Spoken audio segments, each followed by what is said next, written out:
আপনি আমাদের দেশের জন্য জিয়া রহমান যে এত কিছু করে গেছেন, আমাদের খাল খনন কেনাল পানি চুনি সার বহুত কিছু করে গেছেন।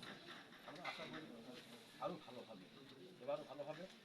আপনারা সবাই সেই ইয়েতেই দোয়া করে সবাই একবার চেষ্টা করে দেখেন এলাকার ভোটগুলো সবাইকে সুস্থভাবে নিয়ে যাওয়ার জন্য নিয়ে পরিষ্কার করুন। অসংখ্য ধন্যবাদ